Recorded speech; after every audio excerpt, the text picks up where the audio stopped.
You're going to shun the city council member right off the bat. Well, No, she hasn't been deference, sworn right? in yet. What? She hasn't been sworn in yet. Oh, you got me there. See? I'm waiting for the... We're on. You're on, so. Well, but Susan's not coming. I just moved it. Susan's She's not not coming, so we're okay. It should be the empty chair. All right, Karen, I've called the meeting to order, and I'm asking you to call the roll. I need to get it, I'm not quite ready for the meeting to be over. I have to,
All right, we're ready? yes. Okay, Board Member Brown, Present. Board Member Harper, Here. Board Member Martinez, my understanding is she's on her way. Board Member Parenti. Here. Board Member Ryan is excused. Sorry, I'm going out of order. Board Member Dice Present. and Vice Chair Gooding. Here. I noticed that we don't have a pledge anymore. It's usually done with the roll call and call to order. I will make, it's not on the agenda. Have we decided we need one? Yeah. All right. This is the let's- town of let's- Nora Davis. We don't always. All right. You haven't noticed. I know, I have noticed. She You have misses, noticed, right? she misses a phrase, which know I she do does. too. I mean, she'd miss the whole thing if it were up to her. Okay.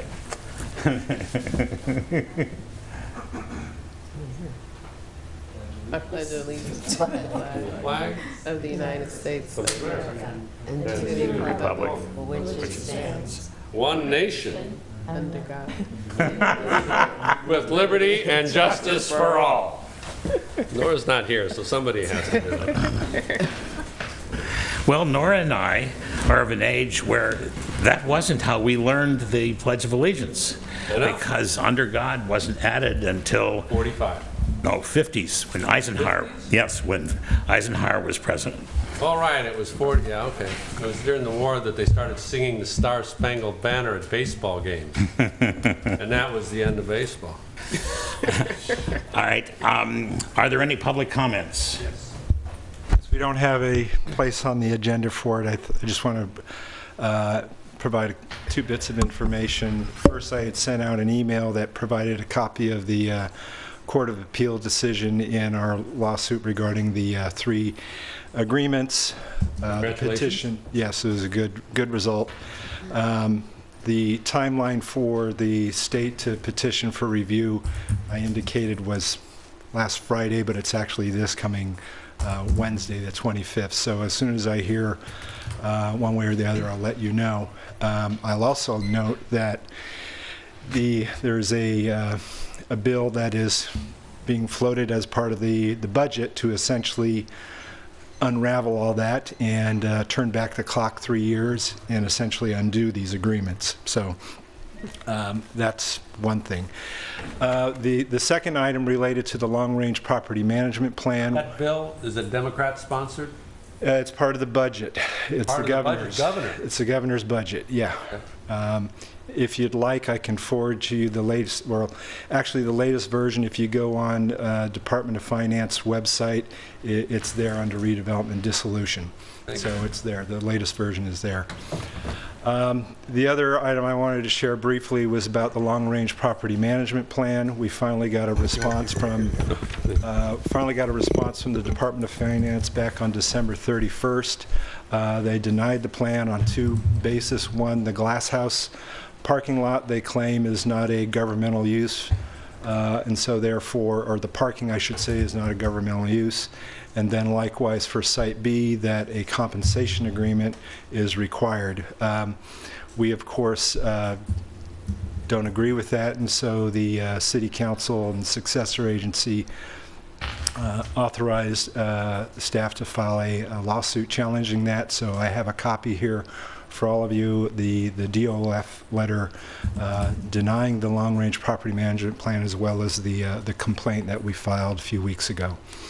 We actually have a hearing date in Sacramento Superior Court on June 25th, I want to say, if my memory serves me right.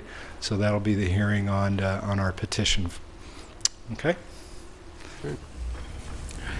Mike, can that be sent to us electronically? Sure. Those documents? Want a hard copy? Yes. No. Thank you. I will send it to everybody. And I have, one thing that I wanted to bring up, since there's no other item on the agenda to do that.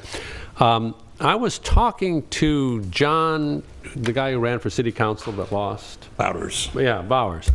And he's, big affordable housing advocate, which we had a great talk. And he informed me, and he seems very knowledgeable about this, that under the redevelopment dissolution laws, that the city of Emeryville was not able to fund the staffing requirements it takes to make sure that the affordable housing obligations that various developers went into are actually enforced. And I didn't know that. That in effect, that no, they said, just because you have a bunch of affordable housing out there that has certain requirements on it, and most of them are for sale units, but there's some rental, that doesn't mean that we're going to give you the money to make sure they stay that way. Is that true? That's true.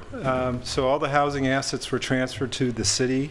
So they use the term city as housing successor, but it's really the city in its corporate capacity as we know it.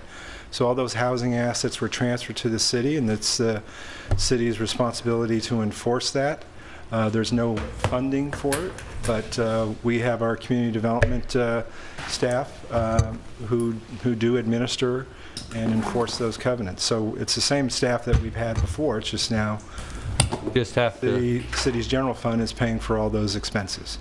Yeah, I mean, the question that arose in my mind then is, since those things have for now, 15, 16 years, come out of the A-bag as being the fair share, you will provide affordable housing, why don't we have an enforceable obligation under A-bag to say, hey, if we're supposed to do this, we have to do it, and list that as part of our ROPS, and just say, I'm sorry, but we met the A-bag requirements, one of, 2 out of 109 cities in the region that did, and we want to keep up with it and file for it. I just thought, I just didn't know that that was the case from the state. That's been the case from the start, and of course the state gets to write the rules, and that's part of the rules, is you take on these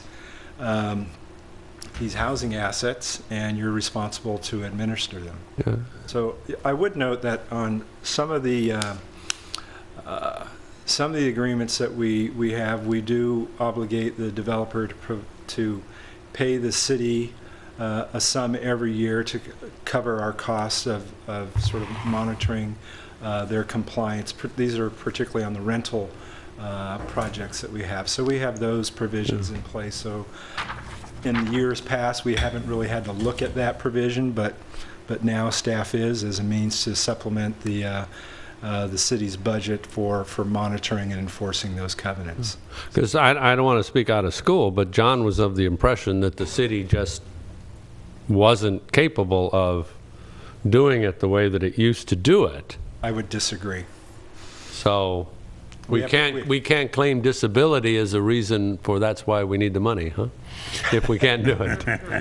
No, I don't. I was surprised. I mean, I didn't know, and I thought if there was anything that all that subsequent legislation that seemed to be around affordable housing and the concerns about it, it would be, if you've really done the job, as Emeryville has done, and you've got obligations out there to monitor these things, that you can certainly consider that an enforceable obligation in terms of what you need to do. Now, I guess I'll just leave it to the successor agency to decide if they want to run out on that limb.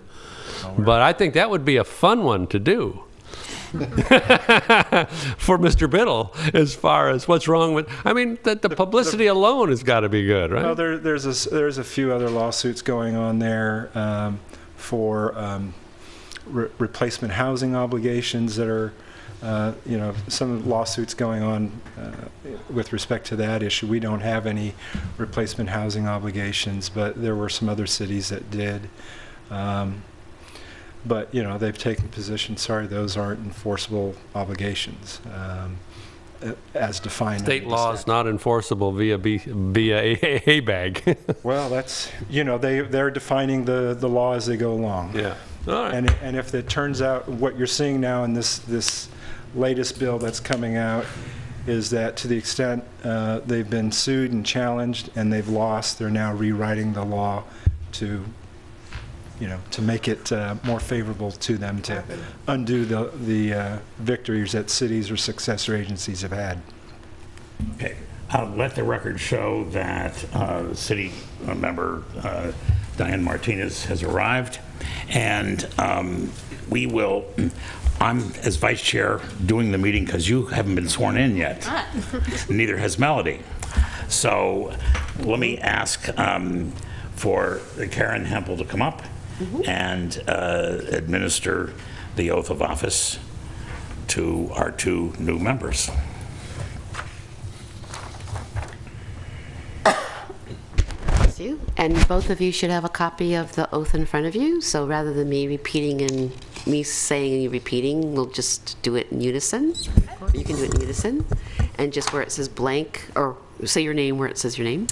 Okay, so 1, 2, 3. I, Diane Martinez, do solemnly swear that I will support and defend the Constitution of the United States and the Constitution of the State of California against all enemies, foreign and domestic, that I will bear true faith and allegiance to the Constitution of the United States and the Constitution of California, and that I take this obligation freely without any mental reservation or purpose of evasion, and that I will well and faithfully discharge the duties upon which I am about to enter. Okay, so if you can sign and pass it to me. Congratulations, you're now officially members of the Oversight Board. Now, I have a question, Judith. First of all, welcome, Judith Propp, our counsel. Last meeting was the first meeting that we appointed Judith, and we're delighted to have you here guiding us. Thank you. And I need some guidance because even though it's not agendized, we need to elect a chair. So each Can board we do has that without adopted. being agendized? So my recommendation to you would be to ask city successor agency staff to agendize that on the next agenda and then do the elections so that everybody is aware of that. That would be the recommendation. Each successor agency for their oversight board adopted rules, and it should set forth when those elections occur and how. Yeah, we'll add that to the next agenda. Our departing council member was the former chair, and so neglected to put that as a specific item on the agenda, but we'll make sure to rectify that the next agenda. But she's not departing the council. No, our former chair of the Oversight Board. Yes, I understand. Don't listen to him. All right. So we will do that at the next meeting. Next is the consent calendar. I'll entertain a motion to accept the consent calendar. I move that we accept the consent calendar. Second. Any objections? Then without objection, it's adopted. And that brings us to our action item, which is approving and adopting the obligation payment schedule for the period of July 1 through December 31, 2015.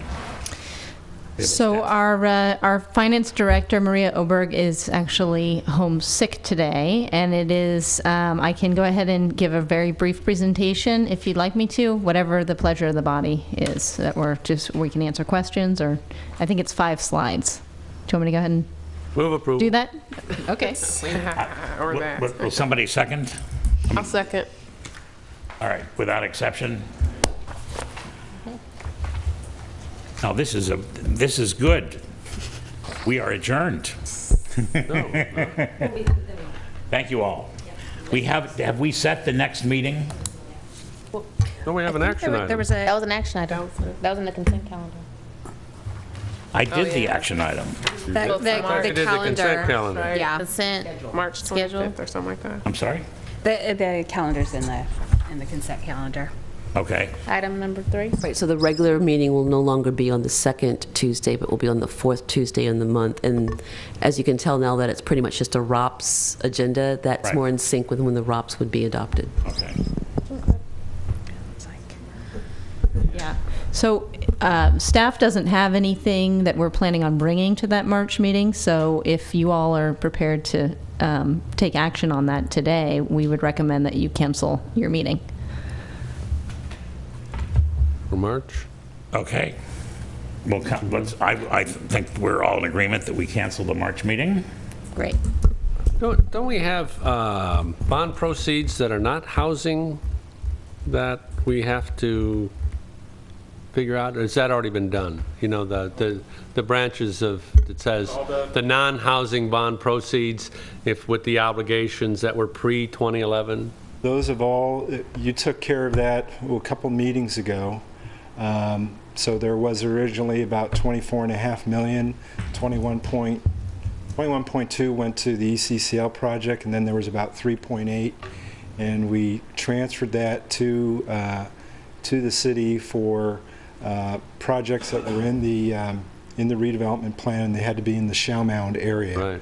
You might recall we made some revisions to that to specifically call out that they were in the Shell Mound area, and the projects we have really in mind for that 3.8 is the PED Bridge.